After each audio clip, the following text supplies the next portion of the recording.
Are you a guy who's feeling lost in these menswear streets and wants to build a timeless wardrobe that turns heads?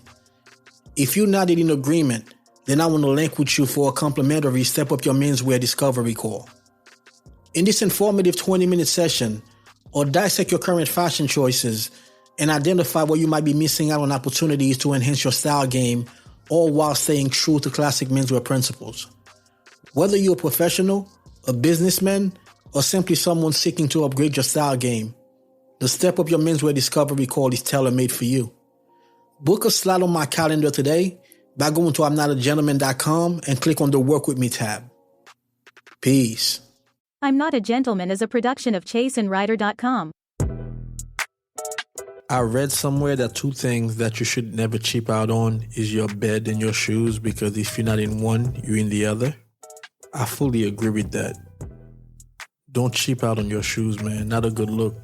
And crazy part is a lot of guys that cheap out on their shoes, those are the same guys that are spending like $300 or $400 on sneakers.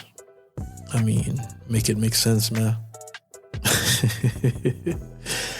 My whole thing that I always bring up is to keep the same energy. Yo, what up? Welcome to I'm Not a Gentleman, the show designed to help you look stylish without following trends. I'm your host, Vladimir Riché from ChaseandRider.com, and your favorite menswear YouTuber's favorite menswear YouTuber. I've helped dozens of clients and hundreds of students and viewers feel more confident by looking their best and always making a great first impression. If you know anything about me, then you know that I really, really care about shoes.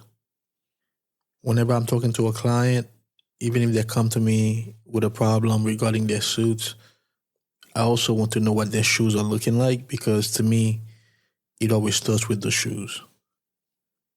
But when it comes to shoes, there are a lot of mistakes that guys make. And this is what this episode is going to be about. We're going to go over the 10 mistakes that guys make when it comes to their shoes. Intro.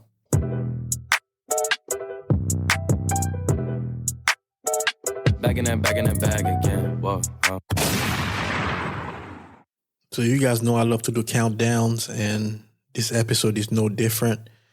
So these are 10 shoe mistakes that guys make, and we're going to get to the bottom of each one and what I recommend that you do instead.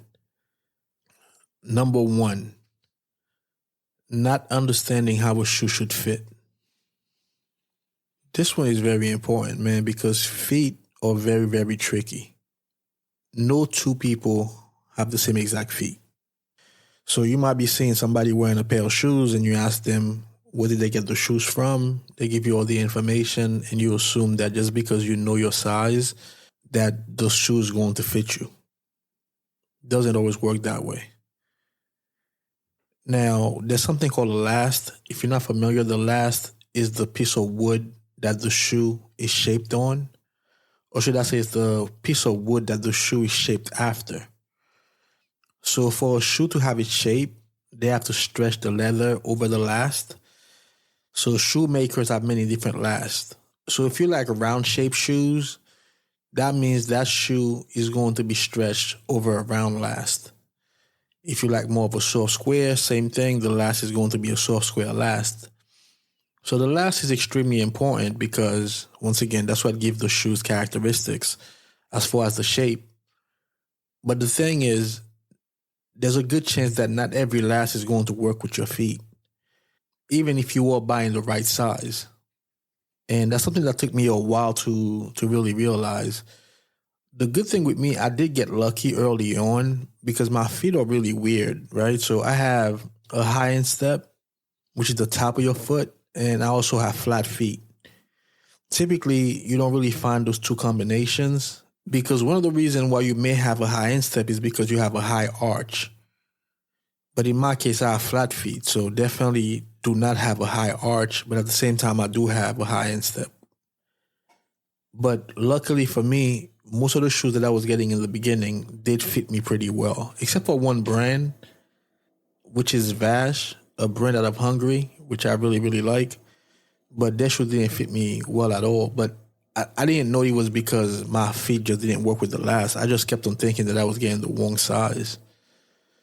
But we'll get to that later. But But you do have to understand how a shoe should fit in order to have the best results. Now, there are certain things when it comes to fit that just look bad, and there are certain things that probably cause discomfort. So those are two different things. And when I say look bad, there are levels to looking bad. Some of them, it's really just you that's really paying attention to those things, and you're the only one who's really going to notice them. But some of them are very blatant. So those I would stay away from. But in most cases, if a shoe doesn't fit, you're also going to feel it. So that's definitely not something that's comfortable. Your shoes is something that your feet are in for a long period of time. So you definitely want to make sure that they're going to be as comfortable as possible. So the first sign that a shoe doesn't really fit you well is going to be on the facing. The facing is where the laces are. So there's going to be a small V in the middle, like right on top of your foot, which is where the two pieces of leather meet. The first thing that you have to be mindful of, you never want those two pieces to meet. So you always want for it to be a small space there. So let's say you go to a store and you're trying on your shoes for the first time and there's no V there and those sides already meet, then eventually they're going to overlap as your foot starts to settle into the shoe. And that's not a good feeling because you're going to feel like the shoes are coming off of your feet as you're walking because your feet is kind of swimming in the shoes. So what I always recommend is you want to have a small V because eventually when your feet settle into the shoes, then you're just going to be comfortable. But at the same time, you don't want the V to be too wide. So if the V is too wide, that means that the shoe's instep doesn't go with your foot, meaning that you have a high instep and the shoe has a low instep, so that's not a good match. Now, in a lot of cases, when you have a high instep and the shoe has a low instep, it's just very unsightly because you're going to see the V is going to be so wide. There's a lot of cases where you may not feel uncomfortable, it just looks bad. Versus if it's the opposite, where let's say you have a shallow instep and the shoes have a high instep and there's no V, not only it's not really going to look right because once again they're going to overlap, but you won't be able to wear the shoes because the shoes are going to be too big, even if it's your right size. So it is crucial that you understand fit. Something else to also be mindful of is heel slippage. And speaking of things that are uncomfortable, that's definitely something that's very uncomfortable because you don't want to be walking and you feel like the back of your foot is just coming out of the shoe. Be mindful of that when you're trying on your shoes, that the back of the shoe is going to hug your heel. So I guess the bottom line to number one is to make sure that you truly understand that just because a pair of shoes is your right size doesn't mean that it's going to fit you. And unfortunately, not every last is going to go with your feet. So these things are really trial and error though. So eventually you're going to realize what's a good fit, what's a bad fit, what works with your feet, what doesn't. There are a lot of different forms and groups. For example, Style Form, they pretty much have a thread on all the popular shoe brands. So you can definitely go there and ask questions. And also a lot of times when you start wearing very popular shoes, by popular I mean shoes that are popular in the menswear community, you can kind of gauge if this last from that brand works with your feet, then this last from this other brand may not, or it may because they're very similar. You know what I mean? So those things are trial and error. But first and foremost, you first have to understand fit. And in relation to that, you have to kind of understand what kind of fit that you have so that you can explain it when you're trying on a new maker. Because they're going to ask you questions. Do you have a high instep? Do you have flat feet? Do you have wide feet, narrow, regular feet? All those things are going to help them determine if whether or not their shoes are going to work for you. So that's the first mistake that I see guys make, is not understanding fit. The second mistake that a lot of guys make is they buy shoes that cannot be resold. And once again, it comes down to having knowledge of shoes, because not every shoe is going to give you the option to resole it once the bottom wears out. Now, if you're spending good money on shoes, it doesn't really make sense to buy shoes that cannot be resoled because you're walking on the sole, so eventually the sole is going to wear out. So one thing that I always recommend is for guys to start with Goodyear welted shoes. Every cobbler that I know have a Goodyear machine, so them resoling a Goodyear shoe should not be a problem. Now, you can also get a Blake shoe, Blake stitch. A lot of cobblers also have a Blake machine, but personally, I always like to recommend Goodyear welted to start. One of my favorite shoes is a pair of Carlos Santos that I bought a long time ago. And I've resold it, I think, 3 or 4 times. I mean, at this point, it's out of the rotation because I've resold it so much. And I have a lot of shoes, so I don't know why I kept on wearing that one because, I mean, it's just a pair of shoes that I really like, I guess, you know. But that's the kind of thing that you get with welted shoes that you don't get with shoes that cannot be resold. And I've seen a lot of guys get got because they'll look at the bottom of the shoe and they'll see stitches. And they're thinking that this shoe must be welted, but a lot of time that could just be decoration. So definitely, if you don't know that much about shoes, definitely do your research and find out what kind of construction does this brand use that you're interested in. So Goodyear welted the minimum is what I usually recommend, but make sure that your shoes can be resoled.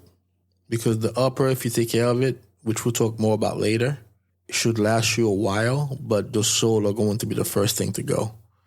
So just be mindful of that.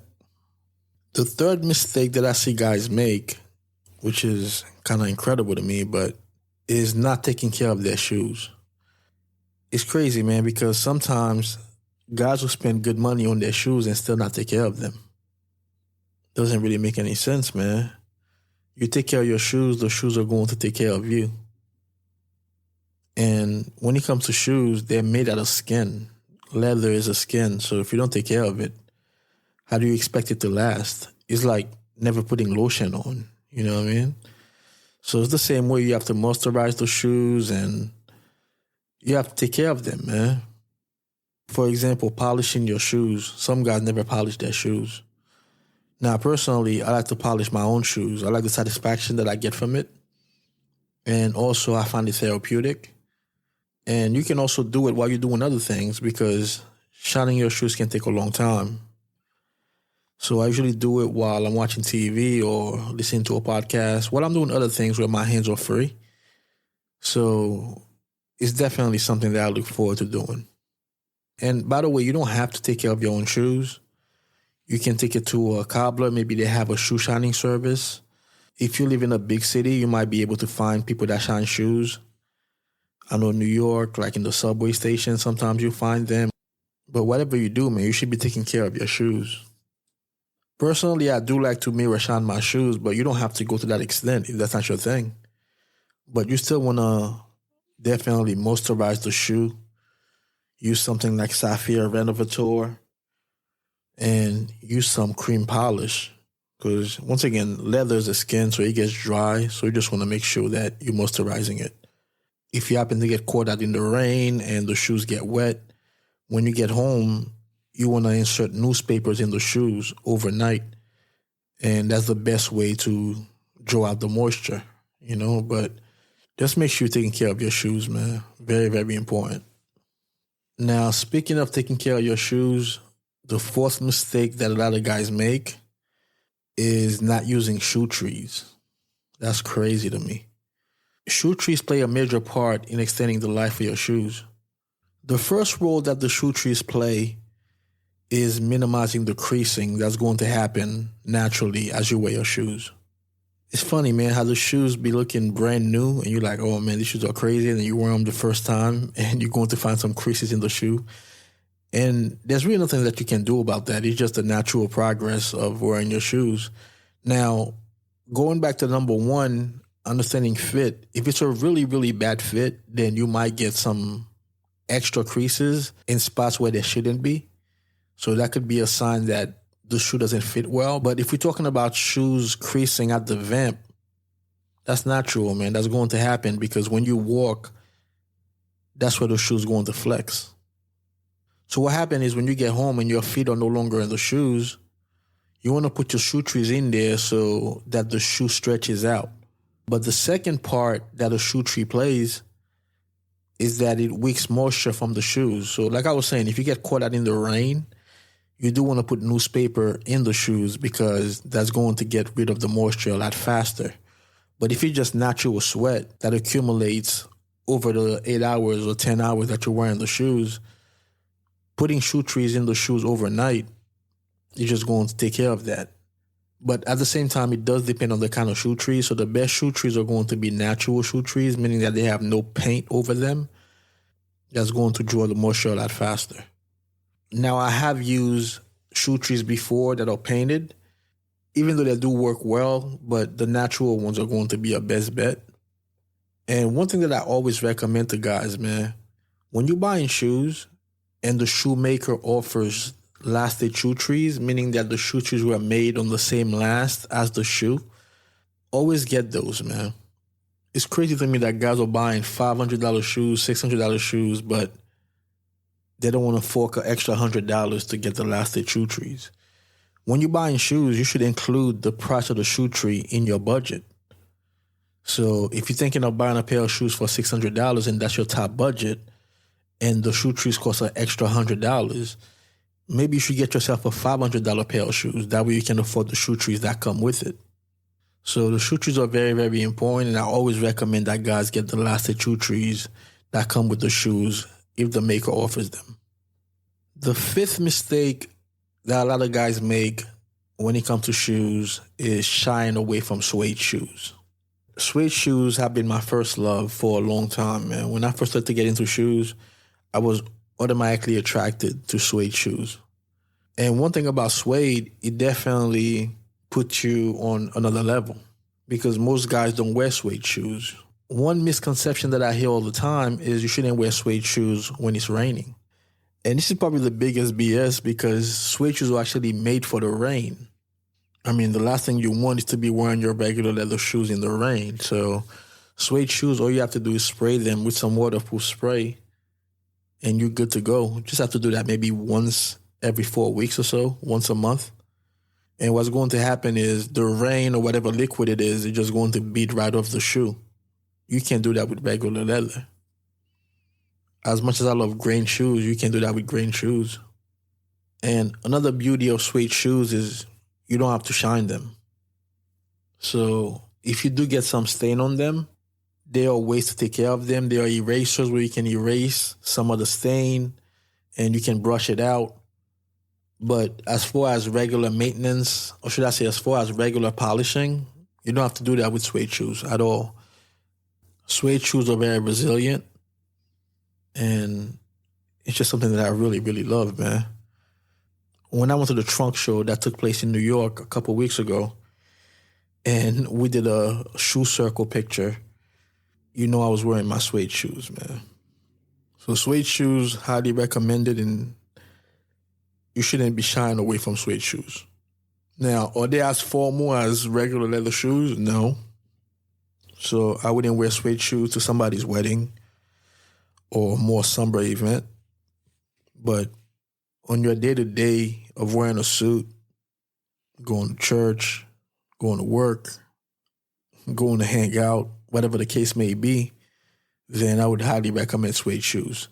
Now, if you're not comfortable yet wearing suede shoes with your suit, then I would say start getting your casual shoes in suede.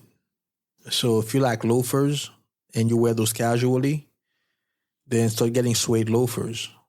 If you like split-toe derbies like myself, I'm a huge split-toe derby person, so get your split-toe derbies in suede. That way you can get used to start wearing suede shoes before you start moving to Oxfords that you're going to be wearing with your suits. But yeah, man, don't shy away from suede. Embrace it. Nothing like it. The sixth mistake that a lot of guys make when it comes to their shoes is wearing only one style of shoes. And I was guilty of that myself. Like in the beginning, I would only get Oxfords. And I wasn't embracing all the other type of shoes there were. Like I wasn't into split-toe derbies. I wasn't into loafers. I wasn't into boots. So every shoe that I was getting were Oxfords. So if I had to dress casually, then I would wear suede Oxfords. You know what I mean? With suede Oxfords, like I was saying before, you can definitely wear them casually, but I should have been embracing the other types of shoes better, like split-toe derbies and loafers and boots for winter wear and those type of things. You know what I mean?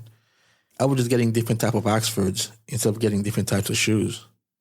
So definitely embrace all styles of shoes. You know what I mean? Obviously, it's cool to have your favorites. My favorite is a Pig Heel Counter Adelaide. But sometimes that changes, man. Sometimes I just like a plain cap to Oxford in different colors. Sometimes that's my favorite shoes to wear. So it does change. But I think deep down inside, the Pig Heel Counter Adelaide is probably my favorite. Ironically enough, some guy commented on my latest YouTube video that I just released a couple of days ago. It's an unboxing of a pair of shoes from Yale. But he said that he only wear Adelaides and he has them in all colors. He doesn't feel the need to buy any other style. So I was like, wait, so every single shoe that you own is an Adelaide? He was like, yeah, I don't feel the need to get anything else. I'm straight with Adelaides. I mean, I think that's a little bit odd. I don't know how many pairs of shoes that he has, but, to each his own. But you should definitely explore. It's one thing to just wear Oxfords, but this guy's telling me he only wears Adelaides. What happened to the other styles of shoes, man? I think that's a narrow way to look at things. You know what I mean? You should definitely explore and expand.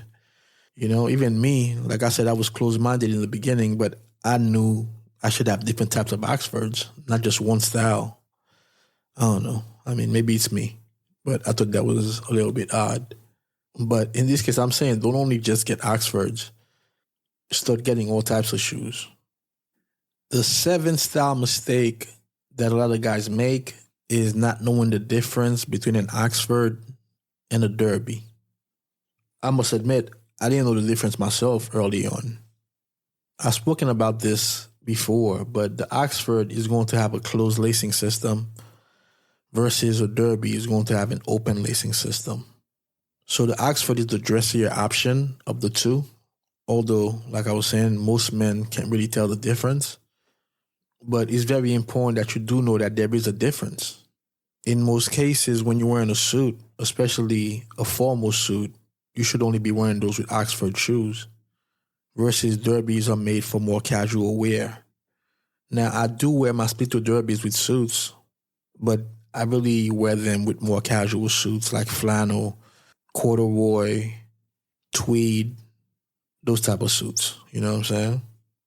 Whenever I'm wearing a more formal suit, then I wear Oxfords. Now, there are more than 2 styles of shoes, but those are the 2 that you really need to pay attention to the most. And those are the 2 that you're probably going to find more often. So familiarize yourself with Oxfords and Derbies. There's room for both, but you should know the difference. The 8th shoe mistake that a lot of guys make is not owning a pair of black shoes. And this is something that you see usually with guys that think that they are really into menswear and they're turning their nose up at black shoes. Doesn't really make sense, man, because there are certain events where only a pair of black shoes is going to work. And not just any kind of black shoes either. You want something plain, like a plain cap to Oxford or a whole cut. So those are the only shoes that I would recommend that somebody wears to a wedding. Now, what if you get invited to a black tie affair? What are you going to wear with your tuxedos? You're going to rent some black shoes just like you're going to be renting your tuxedo? Number one, you should never rent a tuxedo, but I digress. We're talking about shoes for this one. Maybe I'll do another episode about tuxedos another time. But black shoes are very necessary, man. And black shoes are also the most versatile, meaning that they're going to work with every suit color. They're not the most versatile as far as style. Sometimes they can look too dressy. So they are better options when it comes to that. But when we're talking about a pair of shoe that's going to go with every suit color, nothing beats black. Personally, I'm not really into black suits myself. But if you are into black suits only go with black shoes. So that's what I mean by black being the most versatile. Is going to go with every single suit color. You know what I mean? So I don't care how stylish you think you are. you definitely need black shoes. You don't have to have multiple pairs. You can just have one. So you can't really be considered well-dressed and have a complete closet that doesn't include a pair of black shoes. The ninth shoe mistake that a lot of guys make is wearing the same shoes on consecutive days. Now, I'm not saying that you have to have a huge collection, but you should have at least 2 pairs, especially if you wear suits very often. So if your work requires you for you to go to the office and wear a suit, you can't wear the same shoes every day. You should definitely give them a day of rest in between. So you want to have at least a 2-shoe rotation. So actually that kind of goes back to the whole not taking care of your shoes. But you cannot wear the same shoes on back-to-back days. The shoe needs time to rest. Like I was saying before, there's going to be moisture in the shoe. And that's when you put your shoe trees in there to wake away the moisture. So you need to give it that day of rest. You can't put the shoes back on the following day. So I would highly recommend that you have at least 2 pairs of shoes. Once again, you don't have to have tons of shoes, but definitely a minimum of 2 pairs because you have to rotate them. And in that case, I would recommend maybe a pair of black shoes and a pair of dark brown shoes. Those are going to be your most formal options. And then, hopefully you can get more than 2. If you go back to episode 4, I talk about the 5 must-have shoe colors and how to wear them. So in that episode, I definitely go a lot deeper about shoe colors and what I would recommend that somebody gets if they were starting their collection. But definitely black should be in that, and dark brown would be my other recommendation if you're only getting 2. And last but not least, the biggest mistake that I see guys make is buying cheap shoes, man. Yeah, definitely. I see that a lot. I work with a lot of guys, and when we're talking about their budget, they usually leave the shoes till the very end. And like I was saying before, I think that shoes are extremely important and should be put first. Now, if your thing is the suit should be first, that's cool. Just make sure that the shoe is second. Then definitely don't neglect the shoes to where you only have $100 left, and that's where you want to get your shoes. When you're building a house, you start with the foundation, and your shoes are your foundation. There are ways to cut corners when you're putting an outfit together or building a wardrobe, but your shoes shouldn't be one of them. Now, with that said, right now, I feel like we are in the golden age of shoes. I've been saying that for the past 5 or 6 years, but it's getting even crazier by the day. There are new brands coming out starting around the $200 price point that are giving you extremely nice shoes. So I'm not saying that you have to blow your budget on shoes. Between $200 and $300, there are a ton of options out there. So that's what I would recommend that you spend minimum, because guys do ask me that question. They're like, you used to speak about shoes a lot. What do you recommend as far as price point? Before, I used to be between $400 and $500.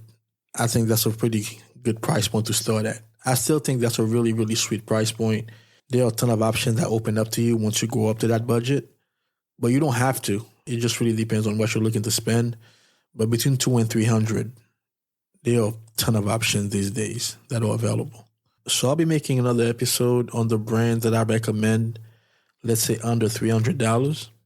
But definitely don't buy cheap shoes, man. I read somewhere that 2 things that you should never cheap out on is your bed and your shoes, because if you're not in one, you're in the other. I fully agree with that. Don't cheap out on your shoes, man. Not a good look. And crazy part is a lot of guys that cheap out on their shoes, those are the same guys that are spending like $300 or $400 on sneakers. I mean, make it make sense, man.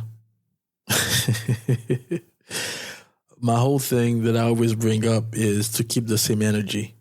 So if you think that your sneakers are important, why don't you think that your shoes are just as important? It doesn't really make any sense, man. I can understand you don't wear shoes that often, but that's even more reason to have nice shoes. That way when you do wear shoes, you're wearing some nice size shoes. Like, I don't do this often, but when I do, best believe they're going to be nice. You know what I'm saying? And once again, you don't have to break the bank to get some nice shoes. You just have to know about shoes and know what to get. And if you're not really sure what nice shoes are, I do work with guys one-on-one to step up their wardrobe, whether it's their shoes, whether it's their suits, ties, shirts. I do the whole thing, man. So definitely get on the call with me. We can do a 20-minute discovery call so we can see if we're a good match. You can tell me what problem that you have that you're looking to solve, and I'll be more than happy to work with you. So there'll be a link in the description for you to book a 20-minute discovery call. It is a free call, although it's not a free coaching call. It's just a free call to see if we're a good match, so I can see exactly what the issues are that you're looking to solve. But that's what I do, man. So definitely reach out to me if you want some one-on-one work.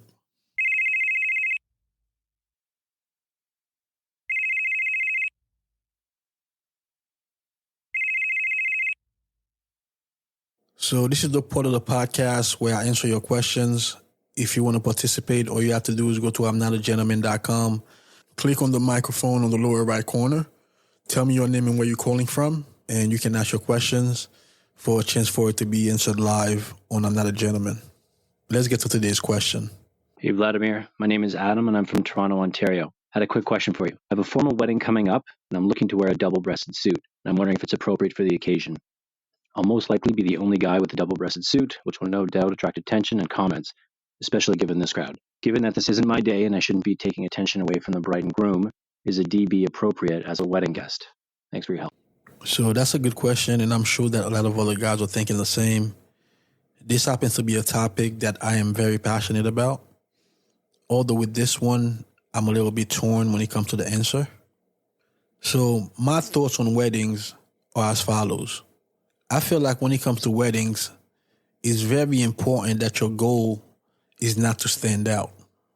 But the problem is a lot of guys don't really get to wear suits that much. And going to a wedding is really when they get a chance to really flex their suit muscles. So this is why when you go to weddings, you see a lot of guys, they're wearing navy suits with light brown shoes, which you should never do. But you see them doing that at weddings because they're not thinking that this is not their day. They're just thinking that they're wearing a suit, so they're just going to go all out. And you see guys wearing pinstripe suits and all sorts of crazy things like that, where really it's not your day, so you should be trying to fit in, not trying to stand out. Sometimes I get pushed back on that topic, but here's the thing. Like, I go to weddings, I'm not trying to stand out, but guess what? I end up standing out anyway because most guys don't really know how to dress. Most of us don't really know how to dress like that. So if you go to a wedding and your suit fits, your shoes are shiny, you're going to stand out regardless, man, because most guys are not going to look like that. So even when I go there not trying to stand out, I end up standing out anyway. So I'm not telling you to go there and look like crap. I'm just telling you don't go there to try to be extra because it's not your day. The reason why I'm torn about the answer is because I know certain guys that only wear double-breasted suits.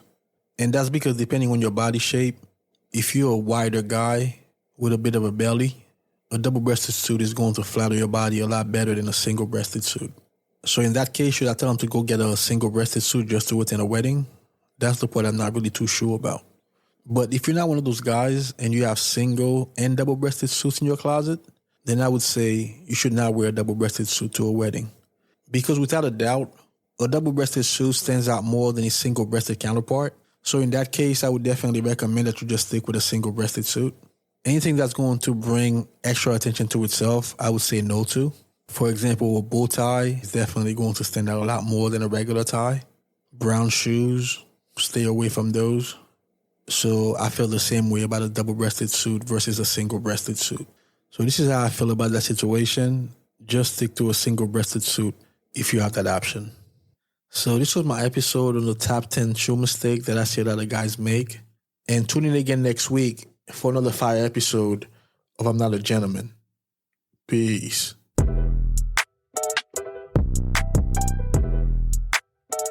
Back in that bag again. Whoa, yeah. Hey. Back in that.